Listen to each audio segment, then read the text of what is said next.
सर्वमंगल मांगल्ये शिवे सर्वार्थ साधिके शरण्ये त्र्यंबके गौरी नारायणी नमस्तस्यै नमो नमः। सभी माता रानी के भक्तजनों को जय माता दी। जैसा कि आप लोग जानते हैं कि आज नवरात्रि का प्रथम दिन है, तो आज हम सुनेंगे दुर्गा सप्तशती की कथा अध्याय 1। वैसे तो दुर्गा सप्तशती में टोटल 11 अध्याय हैं, परंतु सभी अध्याय का अपना अपना अलग महत्व है और कौन सा अध्याय किस दिन पढ़ा जाता है यह मैं आपको बताती हूँ। पहले दिन पहला अध्याय, दूसरे दिन दूसरा और तीसरा अध्याय, तीसरे दिन चौथा अध्याय, चौथे दिन पांचवा, छठा, सातवां, आठवां अध्याय, पांचवें दिन नौवां और 10वां अध्याय, छठे दिन 11वां अध्याय और सातवें दिन 12 और 13वां अध्याय। इस प्रकार आप 13 अध्याय तक पढ़ सकती हैं। उसके बाद आप अर्गला श्लोक, कीलक श्लोक, दुर्गा चालीसा, दुर्गा जी के 108 नाम और दुर्गा जी की आरती आप प्रतिदिन पढ़ें। तो आइए ज़्यादा देरी न करते हुए वीडियो को शुरू करते हैं और सुनते हैं दुर्गा सप्तशती की कथा अध्याय 1। पहले अध्याय में हम सुनेंगे महर्षि ऋषि का राजा सूरत और समाधि नामक वेश्या को देवी की महिमा बताना। महर्षि मार्कंडेय जी बोले, सूर्य के पुत्र सावर्णिक की उत्पत्ति की कथा विस्तार पूर्वक कहता हूँ, सुनो। सावर्णिक महामाया की कृपा से जिस प्रकार मनवंतर के स्वामी हुए, उनका हाल भी सुनो। पहले स्वारोचित नामक मनवंतर में चैत्रवंशी सूरत नाम के एक राजा थे। सारा पृथ्वी पर उनका ही राज्य था। वह प्रजा को अपने पुत्र के समान माना करते थे, तो भी कोलाविध्यांसी राजा उनके शत्रु बन गए। दुष्टों को दंड देने वाले राजा सूरत की उनके साथ लड़ाई हुई। कोलाविध्यांसियों की संख्या में कम होने पर भी राजा सूरत युद्ध में उनसे हार गए। तब वह अपने नगर में आ गए। केवल अपने देश का राज्य ही उनके पास रह गया और वह उसी देश के राजा होकर रहने लगे, किंतु उनके शत्रु ने उनको वहाँ पर भी सही से नहीं रहने दिया और उन पर आक्रमण किया। राजा को बलहीन देखकर उनके दुष्ट मंत्रियों ने राजा की सेना और खजाना अपने अधिकार में कर लिया। राजा सूरत अपने राज्य अधिकार को हार कर शिकार खेलने के बहाने घोड़े पर सवार होकर वहाँ से एक भयंकर वन की ओर चल पड़े। उस दिन वन में उन्होंने महर्षि मेघा का आश्रम देखा। वहाँ मेघा महर्षि अपने शिष्य तथा मुनियों से सुशोभित बैठे हुए थे और वहाँ कितने ही प्रकार के हिंसक जीव परम शांत भाव से रहते थे। राजा सूरत ने महर्षि मेघा को प्रणाम किया और महर्षि ने भी उनका उचित सत्कार किया। राजा सूरत महर्षि के आश्रम में कुछ समय तक ठहरे। अपने जीवन की ममता से आकर्षण से राजा अपने मन में सोचने लगे, पूर्व काल में पूर्वजों के जिस नगर का पालन किया था वह आज मेरे हाथ से निकल गया है। मेरे दुष्ट और बुरा आत्मक मंत्री मेरे नगर की सब धर्म से रक्षा कर रहे होंगे या नहीं। मेरा प्रधान हाथी, जो कि सदा मंद की वर्षा करने वाला और शूरवीर था, मेरे वैरियों के वश में होकर न जाने क्या दुख भोग रहा होगा। मेरे आज्ञाकारी नौकर, जो मेरी कृपा से धन और भोजन पाने में सदैव सुखी रहा करते थे और मेरे पीछे पीछे चला करते थे, वह अब निश्चय ही दुष्ट राजा के अनुसरण करते होंगे। मेरे दुष्ट और दुरात्मक मंत्रियों द्वारा स्वार्थी धन को व्यय करने में संचित किया हुआ मेरा खजाना एक दिन अवश्य खाली हो जाएगा। इस प्रकार की बहुत सी बातें सोचता हुआ राजा निरंतर दुखी रहने लगा।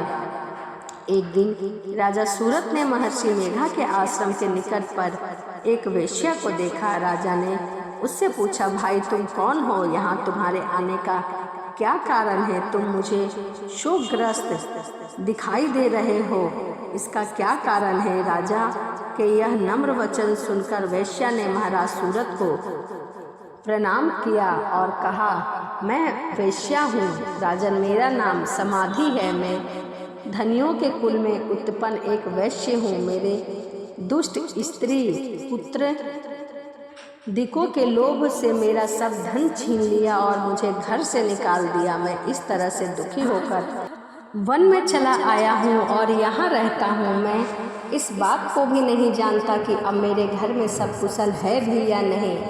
यहाँ मैं अपने परिवार का आचरण संबंधी कोई भी समाचार नहीं ले पा सकता कि मेरे घर में इस समय सब कुशल पूर्वक है या नहीं। मैं अपने पुत्रों के संबंध में यह भी नहीं जानता कि वह सदाचारी है या दुराचारी में फंसे हुए हैं। राजा बोले, जिस धन के लोभी स्त्री पुत्रों ने तुम्हें घर से निकाल दिया, फिर भी तुम उन्हीं की चिंता क्यों कर रहे हो?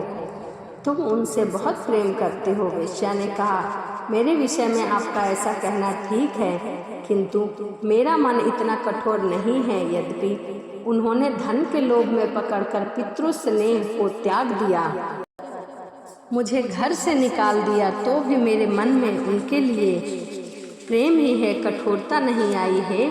महामंते, मेरा मन फिर से उन्हीं में क्यों फंसा हुआ है? इस बात को जानता हुआ भी मैं नहीं जान पा रहा हूँ। मेरा चित्त उनके लिए दुखी है। मैं उनके लिए लंबी लंबी सांसें ले रहा हूँ। उन लोगों से प्रेम नाम को नहीं, फिर भी ऐसे में निस्नेहियों के लिए मेरा हृदय कठोर नहीं है। महर्षि मार्कंडेय जी ने कहा, हे ब्राह्मण।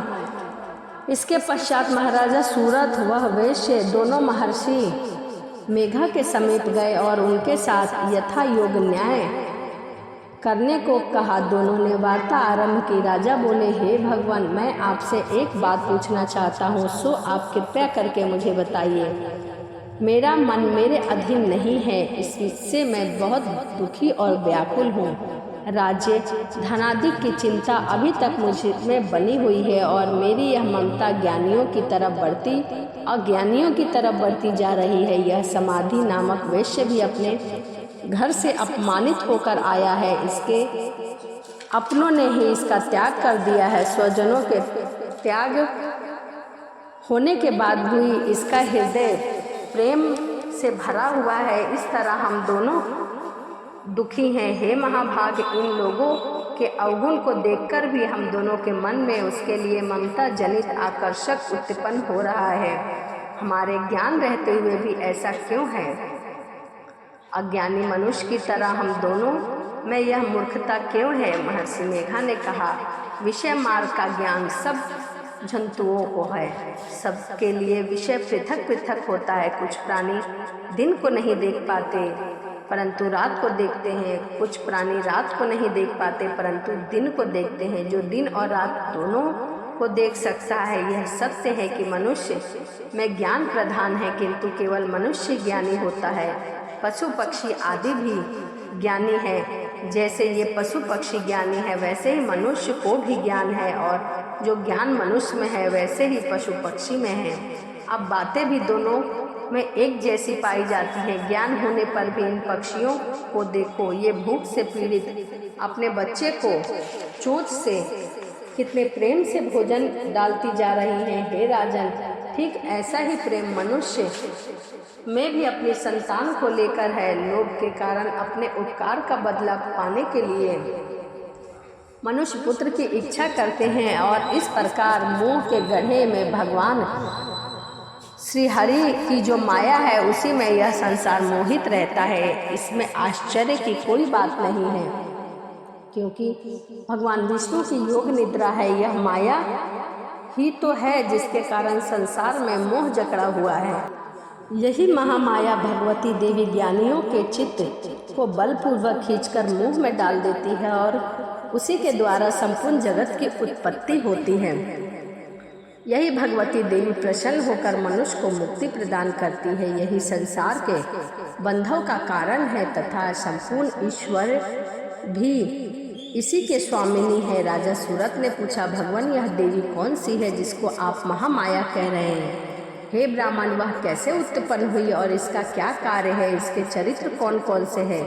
प्रभु, उनके जैसा प्रभाव, जैसा स्वरूप हो, वह सब कृपा करके मुझसे कहिए, मैं उन्हें सुनना चाहता हूँ। महर्षि मेघा बोले, राजन, वह देवी तो नित्य स्वरूपा है।